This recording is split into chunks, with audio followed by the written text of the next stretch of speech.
նախաձեռնությունը դրամաբանական ավարտին հասցրեցինք եւ սրանով մենք մեկնարկը տվեցինք եւ հետամուտ ենք լինելու այդ մարդկանց արարքներին,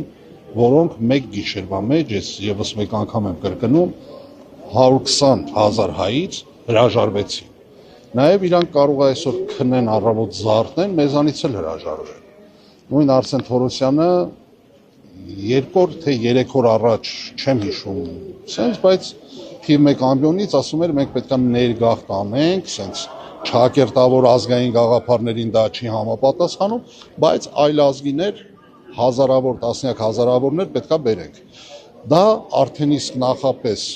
հող են պատրաստում, այն ասած 300,000 ադրբեջանցիներին, որոնք գալու են Հայաստանում մնան, այդ 300,000-ի հետ տեղ կգտնեն Հայաստանում բնակվող այն Սիրիայի մուջահեդները, որոնք որ ալավիներին էին մորթում, որոնք որ Արցախում բարբարոսություններ արեցին, եւ մենք դա չենք հանդուրժելու։ Դա եւս կրկին մեկ անգամ ցեղասպանություն է։ Եթե այս մարդիկ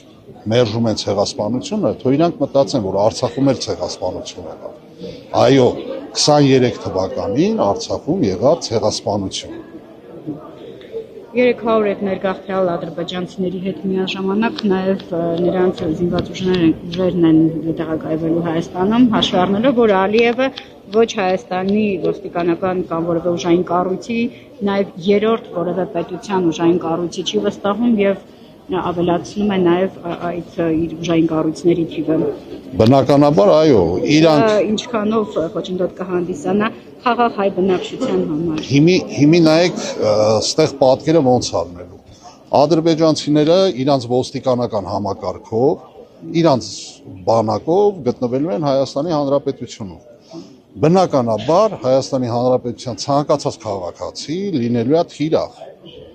Եթե ընդհանրում լինի ադրբեջանցու եւ հայաստանցու միջեւ, բնականաբար մեղավորը լինելու է հայաստանցի։ Ներկա պարագայում տենդենս կա, նման տենդենս կա, եթե օտար մենք նկատեցինք այն Արցախցուն անուն ազգանունը չեմ հիշում, որ բանի ադրբեջաներեն լեզվով հրապարակում երգել էին,